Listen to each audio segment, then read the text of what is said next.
Welcome back to my channel. आज बात करेंगे 5S के बारे में। तो 5S क्या है, इसको क्यों करना चाहिए, इसका बेनिफिट क्या है और इसको करना कैसे है, आइए इस वीडियो में देखते हैं। तो जैसे कि आप सभी लोगों को पता है, TPM का घर का कुछ पिलर्स है और उसका कुछ बेस भी है जिसको फाउंडेशन बोला जाता है। और वो फाउंडेशन कौन सा है? 5S।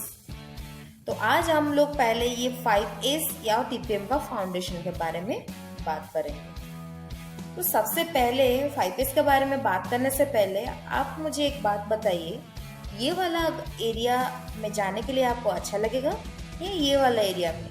यहाँ पे आपको काम करने के लिए और चीज़ें ढूंढने के लिए इजी होगा या यहाँ पे आपको काम करने के लिए और चीज़ें ढूंढने के लिए इजी होगा? ऑब्वियसली ये वाला जगह पे। क्यों? यहाँ पे कितना नीट एंड क्लीन है, हर चीज़ों का एक डेजिग्नेटेड जगह है, उसमें पर्टिकुलर नाम लिखा हुआ है और बहुत अच्छी तरह से विजुअलाइजेशन है। लेकिन यहाँ पे बिल्कुल भी अच्छा नहीं है, क्लीन नहीं है, नीट नहीं है, कौन सा चीज़ क्या है कुछ समझ में ही नहीं आएगा। और यहाँ पे आपको काम एग्जीक्यूट करने के लिए या कोई चीज़ ढूंढने के लिए आपको ज़्यादा टाइम लगेगा कंपैरिजन टू दिस एरिया।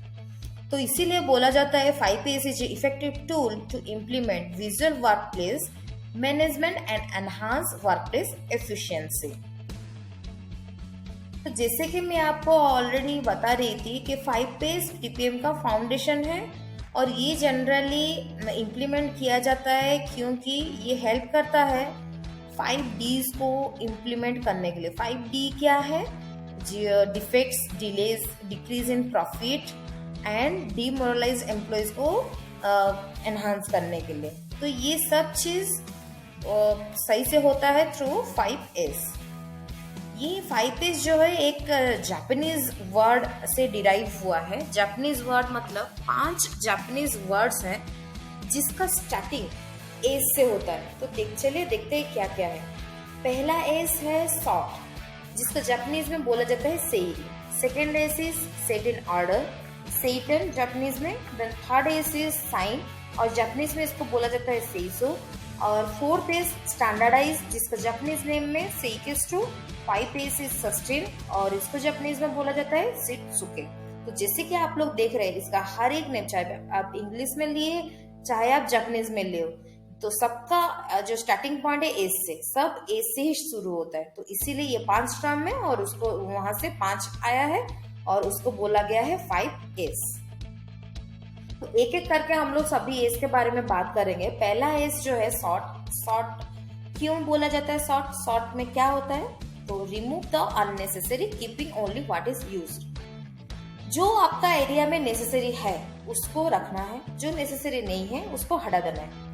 देखिए यहाँ पे बहुत सारा अननेसेसरी चीजें है, जैसे इतना सारा फाइल्स अभी जरूरत नहीं है। यहाँ पे कुछ रफ पेपर्स पड़ा हुआ है, एसी का रिमोट पड़ा हुआ है और बहुत अच्छी तरह से रखा भी नहीं हुआ है। पेंसिल, बहुत सारा चीज रखा हुआ है, मॉग रखा हुआ है, यहाँ पे कॉफी मॉग रखा हुआ है। ये सब चीज का नेसेसिटी नहीं है डेस्क में, तो ये सब चीज हटा देना है।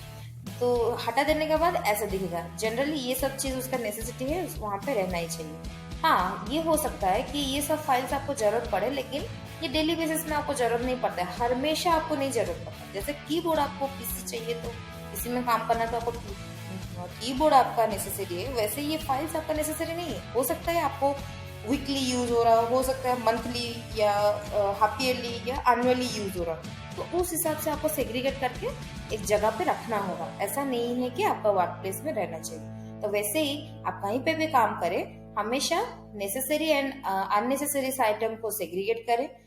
देन उसके बाद उसका फ्रीक्वेंसी सिलेक्ट करें, मतलब कब, क्यों, कहाँ, कैसे चाहिए उस हिसाब से रखिए। देन उसके बाद जितना भी अननेसेसरी आइटम है जिसको कि आपको कभी भी जरूरत नहीं है, तो उसको डिस्कार्ड कर दीजिए या फिर दूसरा एरिया में ट्रांसफर करवा दीजिए जहाँ पे वो चीजों का जरूरत होगा। देन बात करते हैं 2S। 2S क्या है? Set in order. A place for everything and everything in its place. इसका मतलब क्या है? Place for everything. अभी देखिए ये वाला पिक्चर में एक टूल बॉक्स है, टूल के बॉक्स के अंदर में टूल्स रखा हुआ है, ठीक है, ये सही है। लेकिन ये जो रेंची, कहाँ पे सारा रेंची वगैरह टूल्स वगैरह रखा हुआ है, लेकिन इसमें भी ढूंढने में आपको दिक्कत होगा, इसका साइजेस वगैरह पता नहीं होगा, लेकिन यहाँ पे हर एक छोटा छोटा चीज के लिए भी डेजिग्नेटेड प्लेस है। तो आप अगर यहाँ से कुछ उठाते हैं, काम करना है, तो ये वाला जगह खाली रहता है, तो इसका मतलब समझ में आता है कि ये वाला चीज है भी है नहीं। फिर इसको जब आप लेके रखेंगे तो आपको पता चलेगा कि हाँ यहाँ पे स्पेस खाली है और ये वाला प्लेस जो है वो क्लास के लिए ही डेजिग्नेटेड है, तो आप वहीं पे ही रखेंगे।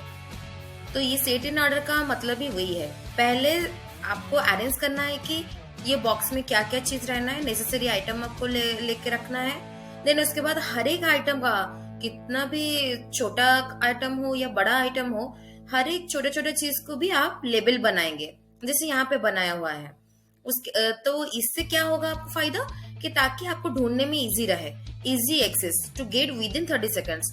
आपको अगर कोई बोलेगा स्क्रू ड्राइवर लाने के लिए, तो आपको यहाँ पे ढूंढने के लिए आपको काफी टाइम लगेगा, आपको इधर उधर ढूंढ के निकालना पड़ेगा बीच से। लेकिन यहाँ पे क्या है, सेग्रीगेटेड है और ये इजीली आइडेंटिफाई कर सकते हैं कि हाँ यहाँ पे स्क्रू ड्राइवर है।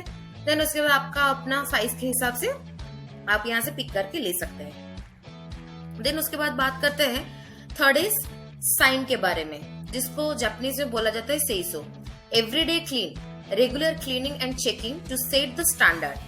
जैसे हम लोग का घर में डेली झाड़ू पोछा किया जाता है, अगर मान लीजिए हम लोग जो घर में रह रहे हैं डेली झाड़ू पोछा नहीं हो, तो कैसा लगेगा आपको? क्या रहने के लिए, काम करने के लिए, उधर स्टे करने के लिए आपको अच्छा लगेगा? जरूर नहीं अच्छा लगेगा, आपको वो वाला घर में रहने में बिल्कुल अच्छा नहीं लगेगा। तो वैसे ही आपका वर्क प्लेस क्लीन रहना बहुत जरूरी है। हमेशा डस्ट, डर्ट, ग्रीन, ये सब को क्लीनिंग करके रिमूव करना है, और हर कोना कोना से आपको क्लीन करना रहता है।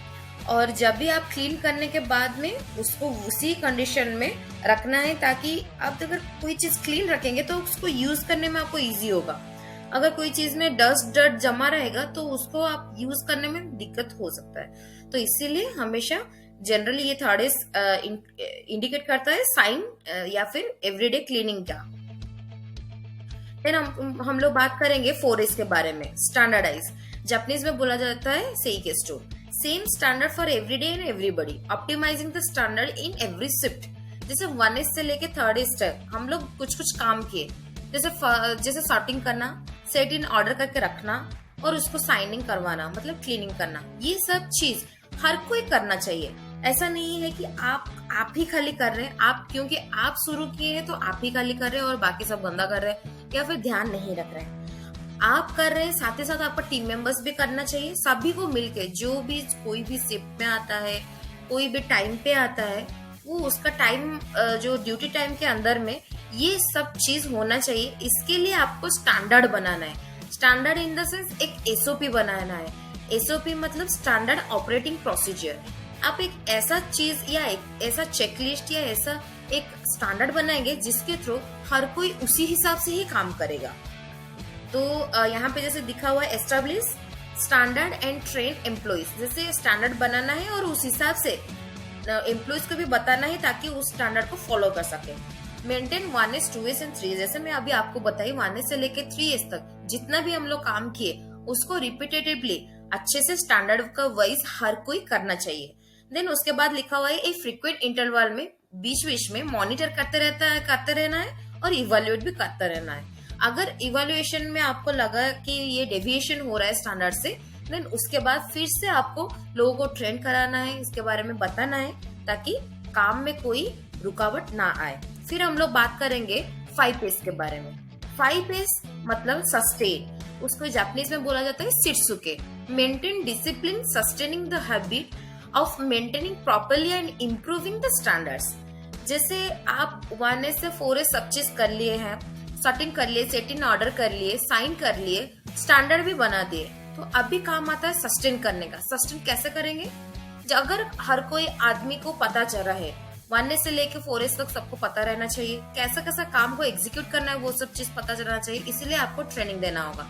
देन उसके बाद कोई एक फोकस्ड वे में आपको वर्किंग करना रहेगा।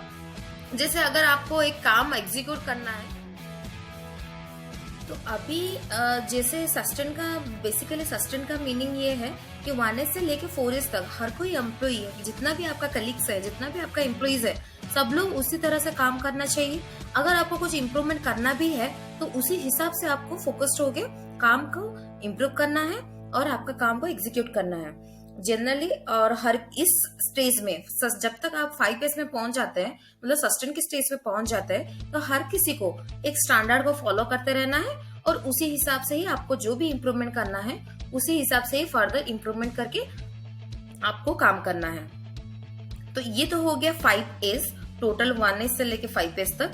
देन हम लोग बात करते हैं कुछ की पॉइंट्स, जैसे इसका बेनिफिट क्या है, 5S का बेनिफिट क्या है। जैसे कि पहले भी मैं आपको बोली थी, इसमें रिडक्शन ऑफ कॉस्ट हो सकता है। जैसे आप अगर धूल मिट्टी लगा रहेगा तो जनरली आपका इक्विपमेंट जल्दी डैमेज हो सकता है, तो इस वजह से ये रिडक्शन ऑफ कॉस्ट में जाता है। देन इसके बाद रिडक्शन इन लीड टाइम, अगर कोई चीज करने के लिए आपको 10 घंटा लग रहा है उसको चीज ढूंढने के लिए, अगर 5 घंटा का काम आप 10 घंटा लगा रहे हैं, क्यों? क्योंकि आपको चीजें मिल नहीं रहा है, चीजें ढूंढने के लिए आपको दिक्कत हो रहा है, लोगों को पता ही नहीं है कि कहाँ से काम करना है। तो ये सब चीज 5S के थ्रू आपका सॉल्व होगा और जिसके वजह से आपका टाइम में रिडक्शन होगा। जनरेशन इन न्यू आइडियाज, जैसे जैसे आप 5S करते रहेंगे तो 5S को इम्प्लीमेंट करने के लिए आपका दिमाग में नया नया थिंकिंग या नया नया सजेशंस भी आएगा, जिसके वजह से न्यू आइडिया का जनरेशन होता है। देन उसके बाद मोटिवेशन अमंग वर्क प्लेस, जैसे जैसे आप 5S करते रहेंगे आपको एरिया में सुधार दिखेगा और सुधार दिखने की वजह से आपको बहुत अच्छा फील होगा और मोटिवेटेड भी फील होगा। और एलिमिनेशन ऑफ वेस्टेज, ऑब्वियसली आप अगर कोई चीज 5S मेंटेन करते हैं कोई एरिया पे तो वहां पे ऑटोमेटिकली वेस्टेज एलिमिनेट हो जाता है। देन उसके बाद आता है इम्प्रूवमेंट इन सेफ्टी। आप अगर जैसे जैसे 5S करते हैं तो सब चीज अपने जगह पे रहता है, क्लीन रहता है, जो नेसेसरी नहीं है वो नहीं है वो एरिया पे, तो ऑटोमेटिकली सेफ्टी भी इम्प्रूव होता है, अनसेफ कंडीशन क्रिएट होना कम हो जाता है। तो फ्रेंड्स, आई होप आप लोगों को ये वाला वीडियो समझ में आया होगा, 5S के बारे में आपको थोड़ा बहुत नॉलेज हुआ ही होगा। अगर हाँ तो please subscribe to my channel.